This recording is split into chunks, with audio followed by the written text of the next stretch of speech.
Ika-4 na kabanata.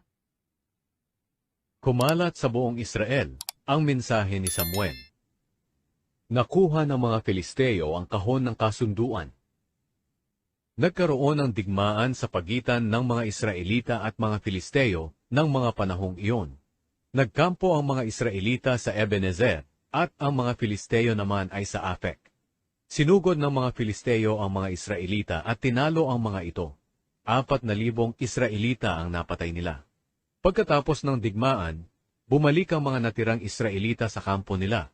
Tinanong sila ng mga tagapamahala ng Israel, "Bakit hinayaan ng Panginoon na matalo tayo ng mga Filisteo? Mabuti pa sigurong kunin natin ang kahon ng kasunduan sa Shilo para samahan tayo ng Panginoon at iligtas tayo sa mga kalaban natin." Kaya ipinakuha nila sa Shilo ang kahon ng kasunduan ng Panginoong makapangyarihan. Ang takip ng kahon ay may estatwa ng 2 kerubin, at nananahan sa kalagitnaan nito ang Panginoon. Sumama sa pagdala ng kahon ng kasunduan ang 2 anak ni Eli na sina Hofni at Pinehas. Nang madala na ang kahon ng kasunduan doon sa kampo, sumigaw ng malakas ang mga Israelita sa kasiyahan, at yumanig ang lupa. Nang marinig ng mga Filisteo ang sigawan ng mga Israelita, nagtanong sila, "Bakit kaya sumisigaw ang mga Hebreo sa kanilang kampo?" Nang malaman nila na ang kahon ng Panginoon ay nasa kampo ng mga Israelita, natakot sila at sinabi, "May dumating na Diyos sa kampo ng mga Israelita. Nanganganib tayo. Kahit kailan hindi pa nangyayari ang ganito sa atin. Nakakaawa tayo. Sino ang magliligtas sa atin sa mga makapangyarihan nilang Diyos? Sila rin ang mga Diyos na pumatay sa mga Ehipsyo, sa disyerto, sa pamamagitan ng iba't ibang mga salot.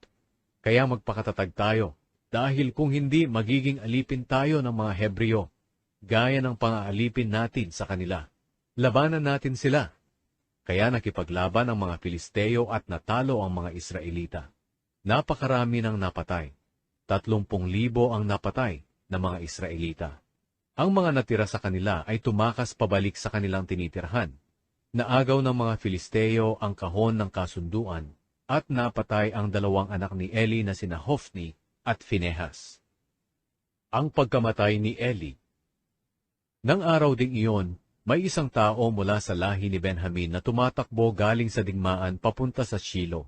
Pinunit niya ang kanyang damit at nilagyan ng abo ang kanyang ulo bilang tanda ng pagluluksa. Pagdating niya sa Shilo, nakaupo si Eli sa upuan na nasa gilid ng daan at nagbabantay dahil nag-aalala siya para sa kahon ng Diyos. Si Eli ay 78 taon na noon at halos hindi na nakakakita. Ibinalita ng tao ang nangyaring digmaan sa bayan.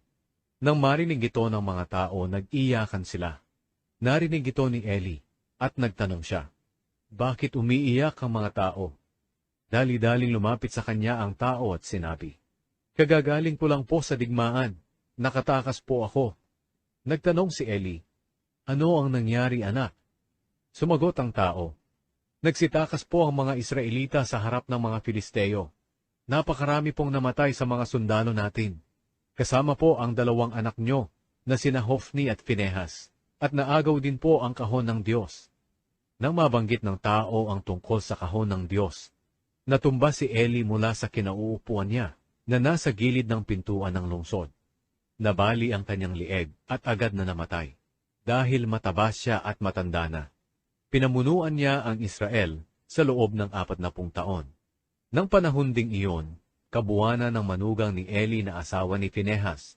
Nang mabalitaan niya na naagaw ang kahon ng Diyos at namatay ang kanyang asawa at biyenang lalaki, sumakit ang tiyan niya at napaanak ng wala sa panahon dahil sa matinding sakit. Nang nag-aagaw buhay na siya, sinabi sa kanya ng mga manghihilot, "Lakasan mo ang loob mo, lalaki ang anak mo." Pero hindi na siya sumagot. Bago siya namatay, Ikabod ang ipinangalan niya sa bata, dahil sinabi niya, "Wala na ang makapangyarihang presensya ng Diyos sa Israel." Sinabi niya ito dahil naagaw ang kahon ng Diyos at napatay ang asawa niya at biyenan niyang lalaki.